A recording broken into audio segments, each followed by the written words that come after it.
జూబ్లీహిల్స్ ఉప ఎన్నికకు ఎన్నికల సంఘం ఇంకా షెడ్యూల్ ప్రకటించక ముందే టికెట్ కోసానికి పోటీ పడేటోళ్ల సంఖ్య పెరుగుతూనే ఉన్నది. కాకుంటే ఇన్ని దినాలు టికెట్ కోసానికి పెద్ద లీడర్ల చుట్టూ తిరుగుతున్నోళ్ల ముచ్చట్ల గురించి చెప్పుకున్నాం గానీ ఇప్పుడు గీడొక లీడర్ సాపు ఏం చేసిండ్రో చూడండి. చూసిన రానోల్లా ఈ అన్నయ్య ఏం చేసిండో. ఆళ్ళు ఈల చుట్టూ టికెట్ కోసానికి తిరిగితే పని అయితదో కాదో తెలియదు గాని ఇట్లా ఫ్లెక్సీ పెడితే మాత్రం అందరి కండ్లల్లో వాడొచ్చని బాలే ఉపాయం చేసిండు పోన్రి అన్న. ఏఐసీసీ టీపీసీసీ పెద్దలకు విన్నపం. 2024లో జరిగిన లోక్సభ ఎన్నికల్లా సికింద్రాబాద్ పార్లమెంట్ టికెట్ కోసానికి చాలా కష్టపడ్డా కూడా పార్టీ సీటు ఇయ్యలేకపోయింది కాబట్టి జూబ్లీహిల్స్ ఉప ఎన్నికల మాత్రం సీఏ వేణుగోపాలస్వామికి టికెట్ ఇచ్చి న్యాయం చేయాలని చెప్పి ఇట్లా ఫ్లెక్సీలను పెట్టిండ్రు ఆడాడ. మరి పెద్ద లీడర్లను కలిస్తే పని అయితలేదని ఇట్లా ఫ్లెక్సీలు పెట్టిండు, లేకుంటే అన్ని తీర్ల ప్రయత్నాలల్లా ఏదొక తీరు ప్రయత్నం అని అనుకున్నాడో తెలియదు గాని మొత్తానికైతే వెరైటీ ఆలోచన చేసింది అన్న. కానీ ఎన్నికల నోటిఫికేషన్ రాకముందే టికెట్ కోసానికి పోటీ పడేటోళ్ల సంఖ్య గిట్లుంటే ఇక రేపట్ల టికెట్ల రేసులకు ఇంకెంతమంది వస్తారో, టికెట్ పంచాదులు ఏ పార్టీ జరుగుతాయో చూడాలి. ఇక ఇదివరకు సుతం ఖైరతాబాద్ అసెంబ్లీ స్థానానికి ఉప ఎన్నిక వస్తే టికెట్ రాజు యాదవ్ కే ఇయ్యాలనుకుంటా ఆయన అభిమానుల పేరు మీద ఫ్లెక్సీలు పెట్టిండ్రు. మరిగా ఆ ఉప ఎన్నిక ముచ్చట తేలలేదు గాని జూబ్లీహిల్స్ ఎమ్మెల్యే మాగంటి గోపీనాథ్ సారు జీవిడ్చటాలకు ఉప ఎన్నిక మాత్రం ఖాయమైంది. ఇక ఇప్పటికైతే చేతి పార్టీ తరపున పోటీ చెయ్యబోయేది ఎవలనేది ఖరారు చెయ్యలేదు గాని పెద్ద లీడర్లు మాత్రం ఇన్ఛార్జీలను పెట్టి మరి గ్రౌండ్ వర్క్ అయితే చాలు చేసిండ్రు. చూడాలి మరి రాబోయే రోజుల్లో ఈ టికెట్ పంచాదులు ఎట్లుంటాయో ఏందో అనేది. గిన్నొద్దులు గురుకులాల పెట్టే తిండి చక్కగలేదని విద్యార్థులు ధర్నాలు నిరసనలు చేసిన ముచ్చట్లను బగ్గనే చెప్పుకున్నాం కదా. ఇక అట్లనే హాస్టల్ల సౌలతులు సుతం చక్కగలేవు. దోమలు ఎలుకలు ఆఖరికి పాములతోని సుతం మస్తుగా అవస్థలు పడుతున్నామని పిలగాన్లు బాధెల్ల పోసుకున్న ముచ్చట్లను సుతం చూసినాం. కానీ ఇవాళ మళ్ళీ కొత్త సమస్యతోని ధర్నాకు దిగిండ్రు గురుకులాల్లో చదివే విద్యార్థులు. మరి అదేందో అరుచుకుందాం పాండ్రి.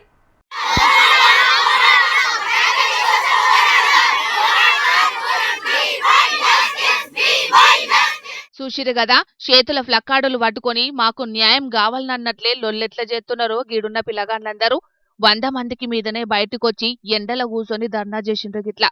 కనీసం నీళ్లు తాగమన్నా సుతం తాగకుండానే గంటల కమాన్ కూసున్నారట వికారాబాద్ జిల్లా పరిగి గిరిజన సంక్షేమ హాస్టల్లో చదువుకునే గీ పిల్లగాండ్లందరూ. జరిగినప్పుడు కూడా 1 మంత్ చాలా డిస్టర్బెన్స్ అయింది, ఫ్యాకల్టీ రాకుండా అక్కడ లాస్ అయ్యాం. మళ్ళీ మేము జూన్ ఈ సెకండ్ ఇయర్ స్టార్టింగ్ లో జూన్ కి వచ్చినప్పుడు కూడా సార్ వాళ్ళు ఎవరు లేకుండా, సార్ వాళ్ళు వస్తారో లాగా తెలియకుండా మాకు క్లారిటీ ఇవ్వలేదు. అక్కడ 16 డేస్ అసలు ఫ్యాకల్టీనే రాలేదు. అక్కడ 16 డేస్ లాస్ అయింది. సెకండ్ టైం ఊరుకున్నాం. ఇప్పుడు థర్డ్ టైం మళ్ళీ చాక్ డౌన్ అని చెప్తున్నారు. మేము థర్డ్ టైం కూడా ఎందుకు ఊరుకోవాలి సార్? మాకు ఒక రెస్పాన్సిబిలిటీ తీసుకోవాలి కదా. హెడ్ ఆఫీస్ ఏం చెప్పకుండా ఫ్యాకల్టీస్ ఎప్పుడు పడితే అప్పుడు పెడుతూ ఎప్పుడు పడితే అప్పుడు తీసేస్తూ ఉంటే మా స్టూడెంట్స్ లైఫ్ తో ఎందుకు ఆడుకుంటున్నారు సార్ మీరు అలా? గదన్నట్టు ముచ్చట. చదువు చెప్పనీకే కాలేజీల సక్కగా ఫ్యాకల్టీనే లేదట. నెలల కమానం టైం వేస్ట్ చేస్తున్నారట గాని చదువులు చెప్పనీకే అసలు టీచర్లే వత్తలేరట. ఏదో మొక్కుబడిగా అడపదడప క్లాసులు చెప్తున్నారు గంతేగాని సిలబస్ అంతా ఎట్లున్నది గట్లనే పెండింగ్లనే ఉన్నది. గిట్లయితే మేమెప్పుడు క్లాసులు వినేది, మళ్ళెప్పుడు చదువుకునేది, పరీక్షలెట్లా పాస్ అయ్యేదని సతమతమవుతున్నారట. గందికే జల్దిన మాకు కావలసిన టీచర్లను కేటాయించి మా సిలబస్ ను కంప్లీట్ చేయాలని ఎండల కూసొని గీ తిరగ నిరసన చేసిండ్రందరూ. 4 months లో మాకు ఇంకా ఎగ్జామ్స్ ఉన్నాయి sir. Senior faculty maths chemistry లేరు సార్. 2 months ఆల్రెడీ అయిపోయింది సార్. మేము చాలా లాస్ అయిపోయినాం. ఇప్పటికే ఇంకా లాస్ అవ్వదలుచుకోలేదు సార్. మేము ఇంకా వస్తారని వెయిట్ చేసి ఇంకా వెయిట్ చేయలేం సార్. మేము ఇంకో 4 నెలల్లోనే పరీక్షలు షురూ కాబోతున్నాయి. ఇప్పటికే క్లాసులన్నీ లాస్ అయినాయి. ఇంకా గిట్లనే టీచర్లు లేకుండా ఆలస్యం చేస్తే మా చదువులు ఎట్లా ముందుకు పోతాయి? మేమెట్లా పరీక్షలల్లా పాస్ అవుతాం? ఇక ఇన్నొద్దులంటే ఆగొత్తరు కావచ్చు, ఈగొత్తరు కావచ్చు అని టీచర్ల కోసం కంపడు ఆశలతోని ఎదురు చూసినాం. ఇక ఈ ముచ్చట మీద ఎన్నో మలకల పెద్ద సార్లకు సుతం లెటర్లు రాసినాం. ఆఫీసర్లకు కంప్లైంట్ పెట్టినాం. కానీ ఎవ్వరు పట్టించుకోలేదు. గందికే ఇప్పుడు ధర్నాలు చేస్తేనే మాకు న్యాయం జరిగేటట్టున్నదని చెప్పి గీతీరుగా చేసినామంటున్నారు విద్యార్థులు. చూడాలే మరి విద్యార్థుల భవిష్యత్తు గురించి ఆలోచించి పెద్ద ఆఫీసర్లు ఇప్పటికైనా ఫ్యాకల్టీని తీసుకొస్తారో, లేకపోతే పిల్లగాండ్లు గట్లనే నిరసనలు చేస్తుంటారని చూసి చూడనట్టే చేసి వాళ్ళను ఆగం చేస్తారో మరి. ఈ కాలం చల్లగుండా అయితే అతివృష్టి లేకుంటే అనావృష్టి అన్నట్టే ఉన్నది పరిస్థితి చూస్తుంటే. ఓ దిక్కు పట్నంలోనేమో ఒద్దనంగా పొట్టు వానలు దంచుతున్నాయి. ఇక ఒకటే పారి బొమ్మనంగా వాన పడేటాలకు శాన కాలనీలల్ల వరదలొస్తున్నాయి. కానీ చాలా ఊళ్ళల్లో మాత్రం వర్షాలు లేక అక్కడి జనాలు ఇగో ఇప్పటికి సుతం ఇట్లా పూజలు చేస్తున్నారు. ఆగస్టు నెలొచ్చినా సరిపోను వానలు వడకపోయేటాలకు రైతులు అరిగోస పడుతున్నారు. మొదటి వానలకు బోర్లు బాయిలున్నోళ్లు నాట్లెత్తే ఇప్పుడు వర్షాలు వడకపోయేటాలకు ఏసిన నాట్లు సుతం ఎండిపోయి భూములన్నీ నెర్రలు వాసే పరిస్థితి మోపైతున్నది ఆడాడా.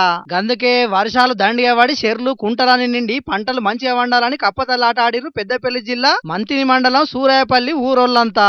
ముందుగాల ఊళ్ళో ఉన్న అంజన్న గుళ్ళే స్వామికి 108 బిందెల నీళ్లతోని జలాభిషేకం చేసిర్రు. అటెంక డప్పు సప్పుల నడుమ ఊరంతా తిరుక్కుంటా కప్పతలాట ఆడిర్రు. అటెంక చేతిపాటి నాయకుడు ఆరేలి కిరణ్ అన్న ఊరోళ్ళందరికీ అన్నదానం చేసి కడుపు సల్లబడగొట్టిండు. ఈ కప్పతలాట గురించి ఈ అన్న గిట్లా మాట్లాడుకొచ్చిండు. కప్పతల్లి మరియు గ్రామ దేవతలను ఆడితే వర్షాలు కురుస్తాయని మా గ్రామ పెద్దలందరూ ఆనవాయితీ. గతంలో కూడా మేము ఇలానే కప్పతల్లాడి గ్రామ దేవతలకు నీళ్ళాభిషేకం చేయడం జరిగింది. ఆ రోజు నుంచి చాలా వర్షాలు కురిసినాయి. మా ఊరు చాలా ఆనందంగా ఉండే. ఇప్పుడు వర్షపాతం చాలా లోటుగా ఉన్నందుగా రైతులందరూ చాలా ఇబ్బందులకు ఎదుర్కొంటున్నారు. ఈరోజు ఈ గ్రామ దేవతల నీలాభిషేకం మరియు కప్పతల్లి ఆటతో వర్షాలు కురుస్తాయని మా పెద్దల నమ్మకం. దానిలో భాగంగా ఈరోజు సూరాపల్లె గ్రామంలో మా గ్రామ మహిళలు, అక్కచెల్లెలు, అన్నదమ్ములు అందరం కలిసి ఊరు మొత్తం పెద్ద మొత్తంలో ఈ ఊరేగింపుగా ఈ కార్యక్రమం చేయడం జరుగుతుంది. మేమిట్లా కప్పతల్లి ఆడినాం కాబట్టి ఎప్పట్లెక్కనే ఈ ఏడు కూడా వర్షాలు దండిగా పడతాయన్న నమ్మకం ఉన్నది. వర్షాలు మంచిగా పడితే అన్ని ఊళ్ళల్లో రైతులకేం డోకా లేకుండా ఉంటది. వర్షాలు పడితేనే పంటలు బ్రహ్మాండంగా వండుతాయి. పంటలు వండితేనే రైతుల కండ్లల్లో ఆనందం ఉంటది. పల్లెలు కలకలలాడతాయని అంటున్నారు అక్కడి రైతులు. మరి వాళ్ళ నమ్మకాన్ని నిజం చేసి ఆ వరుణ దేవుడు సాలినన్ని వర్షాలు కురిపియాలని మన జోర్దార్ తరఫున కూడా కోరుకుంటున్నాం. అయినా ఈ వర్షాలు అవసరం లేని పట్నంలో పడుకుంటా పట్నం జనాలను పరేషాన్ చేసే బదులు అదే వానలు పల్లెలలో రైతులు మస్తు ఖుషి అవుతురు. ఏందో ఏమో పోండ్రి, అవసరం ఉన్న జాగాల వర్షాలు పడక రైతులు గోసపడుతుంటే అవసరం లేని పట్నంలో మాత్రం బొమ్మానంగా వర్షాలు పడి ఇక్కడ జనాలు మస్తు పరిశాన్ అవుతున్నారు. మరి ఆ వర్ణదేవుడు ఇప్పటికైనా వర్షాలతోని అక్కరున్న పల్లెలలో వర్షాలు మంచిగా పడేటట్టు చూడాలని అన్ని ఊళ్ళల్లో రైతులు మొగులు దిక్కు ముఖం పెట్టి మొక్కుతున్నారు. కొంతమంది అధికారుల పనితనం ఉంటదమ్మా అంటే నా భూతో నా భవిష్యత్ అన్నంత గొప్పగా చేస్తుంటారు.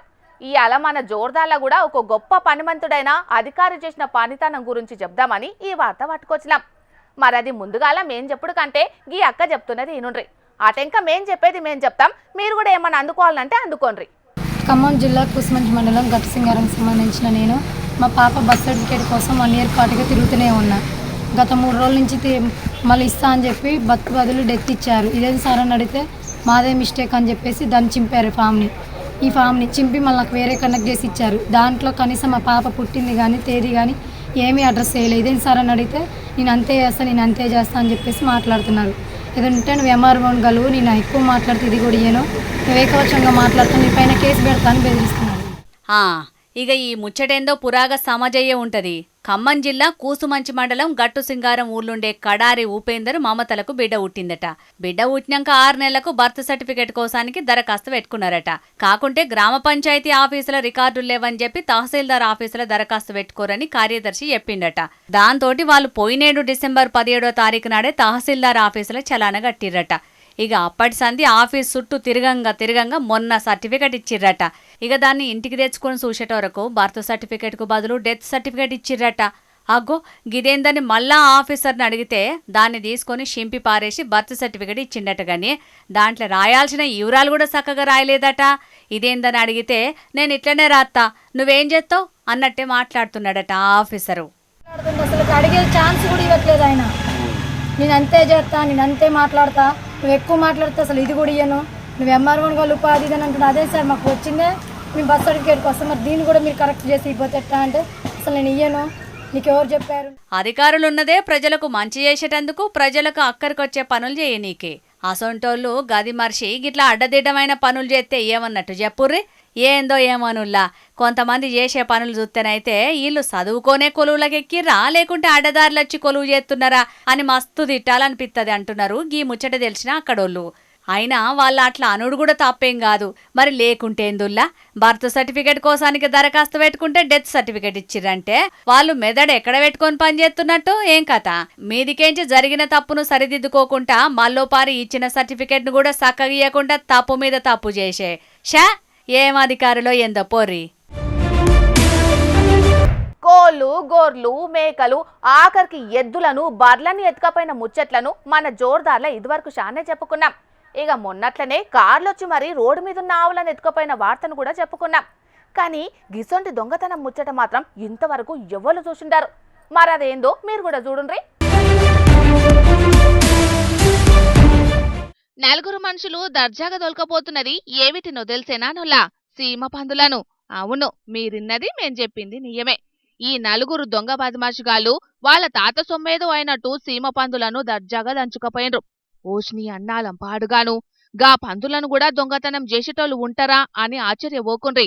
దొంగోనికి చెప్పే లాభమన్న సామెత ఉండనే ఉండే, కాని దాన్ని నిజం చేసిండ్రని అనేటందుకు కూడా లేదు. ఎందుకంటే అవిటి విలువేం తక్కువే ఉండదు మళ్ళా. నా పేరు సునీత, మాది పందుల వ్యాపారం. పందులతోటే మా జీవన ఉపాధి. 5వ తారీఖు నైట్ 2 గంటలకు వచ్చి కుంభకోణం చేసిర్రు. డాక్టర్ గ్రూప్లో అప్పు తెచ్చుకొని బయట అప్పులు తెచ్చుకొని తోటి బతుకుతాను. దయచేసి పోలీసు వారు ఎక్కడున్నా మా మాలు మాకు అప్పగించారని మనవి చేస్తున్నాను. అవి సీమ పందులు, 30 పందులు రకవేనే 4-5 లక్షల మాలు. అవిటితోనే మా జీవన ఉపాధి. ఇన్నరా 4-5 లక్షల రూపాయల ఇల్వగల పందులను ఎవలో ఎత్తుకపోయే వరకు ఇప్పుడు బాధపడుతున్నారు వాళ్ళు. శివరాత్రి సతీష్ అనే ఈ అన్న 5 ఏండ్ల సంది 30 పందులను పెంచుకుంటున్నాడట. ఎప్పటి లెక్కనే రాత్రిపూట పందులను దొడ్డిలే ఇడిచిపెట్టిందట. ఇక తెల్లారంగొచ్చి పందులను బయటికి తీసుకుపోదామని చూసే వరకు ఒక్కటి కూడా లేదట.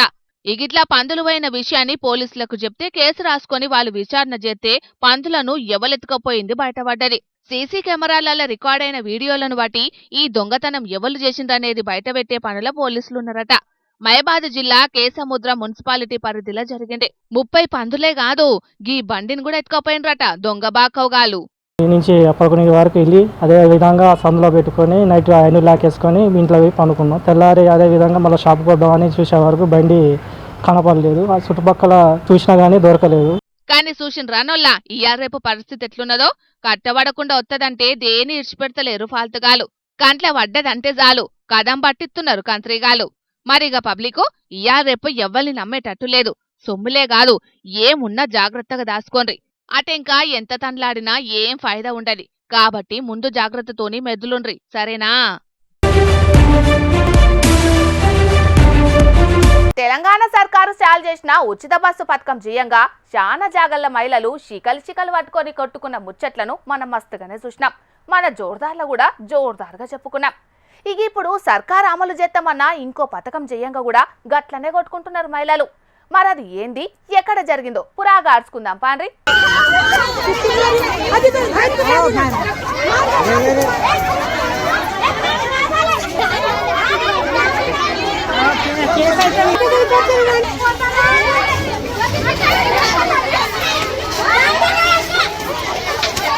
ఓష్ నీ కథకున్న వాడేతు నిజంగానే శికలు పట్టుకొని కుదించుకుంటా కొట్టుకుంటున్నారు కదా. అయినా ఇట్లా కొట్టుకునుడుకు సర్కారు అమలు చేసే పథకానికి ఏం సంబంధం ఉన్నదంటారా? కొట్లాట సురువైందే ఆ పథకం కోసానికి. ముచ్చటేందంటే చేతిపాటి లీడర్లు ఎన్నికలకు ముందుగాల మహాలక్ష్మి పథకం కింద మహిళలకు 2500 రూపాయలు ఇస్తామని చెప్పిండ్రు కదా. ఇక ఇప్పుడు సర్కారు ఈ పథకాన్ని అమలు చేస్తున్నది. అది కూడా పోస్ట్ ఆఫీసుల కాతున్నోళ్లకే 2500 రూపాయలు ఎత్తారని ఎవరో పుకాలు బుట్టించటాలకు మహిళలంతా ఇట్లా పోస్ట్ ఆఫీస్ బాట పట్టిండ్రు. నిజామాబాద్ జిల్లా కేంద్రంలో ఉన్న పోస్ట్ ఆఫీస్ కు ఖాతా ఓపెనింగ్ చేయమని ఒకటే పారి బొచ్చడంత మంది మహిళలు ఆధార్ కార్డులు పట్టుకొని వచ్చటాలకు ఇట్లా లొల్లి సురువైంది.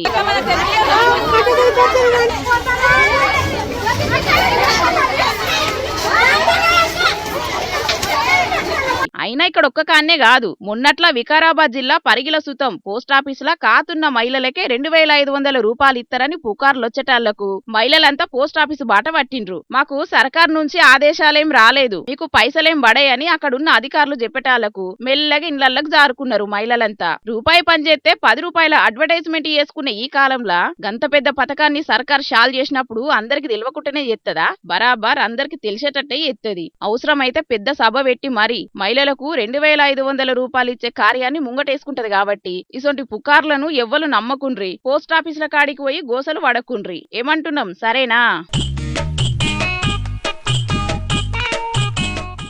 ఇగో సూషన్ రానోల్లా గీ నెవులో గాని నెత్తికి హెల్మెట్ కు బదులు పాల క్యాన్ మూతెట్లా పెట్టుకున్నాడు. శతకోటి దళిద్రాలకు అనంతకోటి ఉపాయాలన్నట్టు గీ అన్న తెలివి మంచిగానే ఉన్నది గాని అన్న చేసిన పనికి ఆడున్న పెట్రోల్ బంకును మూసేసిండ్రట ఆఫీసర్లు. అయితే అసలు ముచ్చటేందంటే రోడ్డు మీద అయితున్న టక్కర్లను కంట్రోల్ చెయ్యనీకే మధ్యప్రదేశ్ సర్కారోళ్ళు గీ నడుమొక కొత్త ఆలోచన చేసిండ్రు. హెల్మెట్ పెట్టుకోకుండా బంకులకు పోయినోళ్లకు పెట్రోల్ పోయొద్దని ఆగస్టు 1 ఇండోర్లా కొత్త రూల్ పెట్టిండ్రట ఆఫీసర్లు. ఇక ఎవరన్నా గీ రూల్ బ్రేక్ చేసినట్లయితే ఖచ్చితంగా యాక్షన్ తీసుకుంటామని వార్నింగ్ సుతమిచ్చిండ్రట ఆడున్న ఆఫీసర్లు. అయితే పాలదంద చేసుకునే గీ అన్న పెట్రోల్ కోసమని ఆడున్న బంకులకు పోయిండు. మీ నెత్తికి హెల్మెట్ లేదు కాబట్టి పెట్రోల్ పోయమని కరాఖండిగా చెప్పిండ్రట ఆడున్నోళ్ళు. దానికేమున్నది, గట్లయితేనే గట్లనే గానిండ్రని ఎన్కపోటున్న పాల క్యాన్ మూత తీసి నెత్తి మీద పెట్టుకుని పెట్రోల్ పోసుకున్నాడు. మరి గాయనంటే ఏదో పెట్రోల్ కొట్టించుకోవాలని అడ్డమైన ఆలోచన చేసి హెల్మెట్ కు బదులు నెత్తి మీద పాల క్యాన్ మూత పెట్టుకున్నాడు. మరి పెట్రోల్ పోసిన గీమెకు నెత్తి మీద ఏది పెట్టుకున్నా హెల్మెటే అనుకున్నదో ఏందో తెలియదు గాని బండ్ల పెట్రోల్ పోసే వరకు రూల్స్ బ్రేక్ చేసిండ్రని చెప్పి బంకును సీజ్ చేసిండ్రట ఆఫీసర్లు. ఇక పెట్రోల్ పోసుకున్న మోతేవారి మంచిగానే ఉన్నాడు, పెట్రోల్ పోసిన సిబ్బంది మంచిగానే ఉన్నారు. కానీ నడిమిట్లా హెల్మెట్ రూళ్లు చెయ్యంగా బంకు ఓనర్ కొంప మునిగిందని బాధపడబట్టిండ్రు ఆడున్న పబ్లిక్ కొందరు.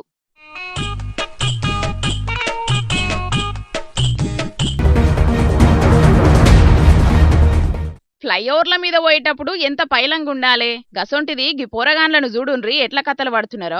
బండ్ల మీద హెల్మెట్ పెట్టుకోకపోవడే కాకుండా స్టంట్ ఎట్లా ఎత్తున్నారో చూడుండ్రి. బండి ముంగట పైన అమాంతం గాల్లకి లేపెట్లా నడుపుతున్నాడో చూసిండ్రు కదా గి బద్మాష్ గాడు. ఇగో గి మూతవారేదో ఘనకార్యం చేసినట్టు మీదికెంచి పోటోలు వీడియోలు తీసిండ్రు ఆడున్న సోపతిగాన్లు. పట్నం మారాంగార్ ఫ్లైఓవర్ మీద కానొచ్చింది ఇది. గిది చూసి తొవ్వంటి పోయేటోళ్ళందరూ మస్తు గుబులు పడ్డారట. అదివార గిట్లనే ఫ్లైఓవర్ల మీద స్టంట్లు చేసి కొందరు పానాలు తీసుకున్న ముచ్చట మరవక మునిపే గిలేశాలు చూడుండ్రెట్లున్నాయా.